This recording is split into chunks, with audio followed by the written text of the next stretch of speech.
There are some people who change the world forever. Nelson Mandela was one of them. His life was full of challenges, but he never ever gave up fighting for what he believed in: freedom, equality, and justice. He was a man who spent many years in prison, but his spirit remained free. Mandela's story is one of hope, courage, and forgiveness. He taught the world that even in the darkest times, we can still shine brightly if we hold on to what is right. This is the story of Nelson Mandela, the man who helped to change South Africa and the world. Chapter 1: The Boy from the Village. Nelson Mandela was born in a small village in South Africa on July 18, 1918. His real name was Rolola, which means troublemaker in the Xhosa language. But young Nelson was not a troublemaker at all. He was a curious boy who loved to listen to stories from his elders about the bravery of African warriors. These stories made him dream of a better life for his people.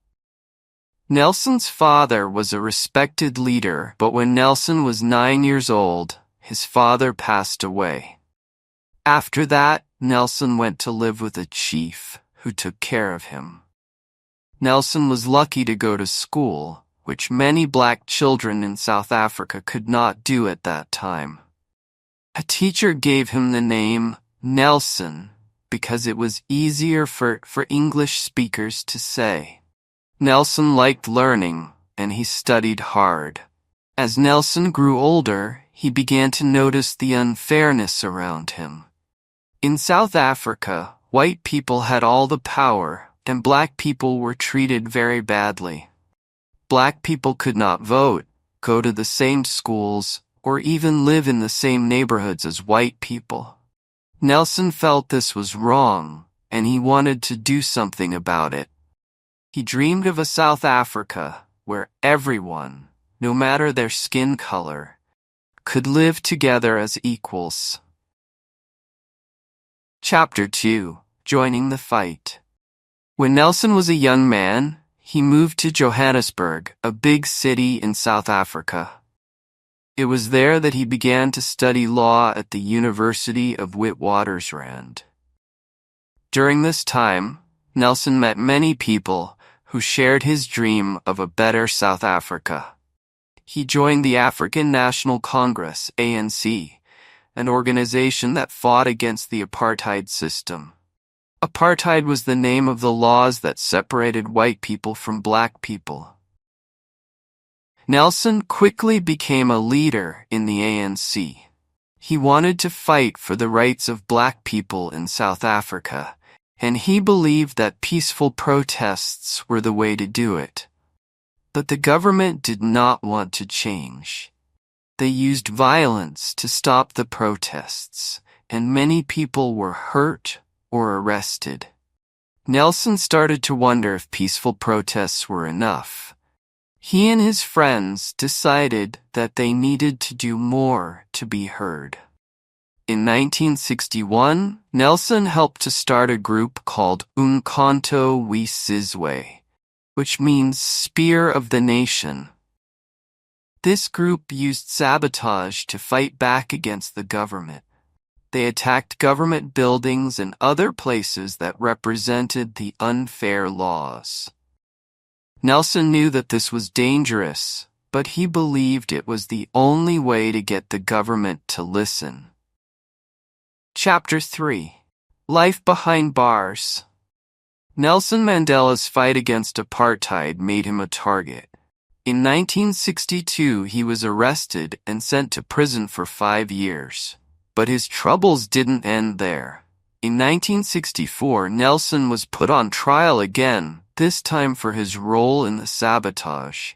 He and his friends could have been sentenced to death, but instead, they were sentenced to life in prison. Nelson was sent to Robben Island, a small, cold island off the coast of South Africa. Life in prison was very hard. Nelson's cell was tiny, and he had to sleep on the floor. The guards were cruel, and Nelson had to do hard labor every day, like breaking rocks. But Nelson did not let prison break his spirit. He spent his time studying, reading, and writing letters to his family and friends. He also became a leader for the other prisoners, teaching them and helping them stay strong. Even though Nelson was in prison, people outside did not forget him. He became a symbol of the fight against apartheid. Around the world, people began to protest for Nelson's release. They believed he was a hero, and they wanted to help him. The South African government, however, refused to let him go. Chapter 4: Freedom and Forgiveness.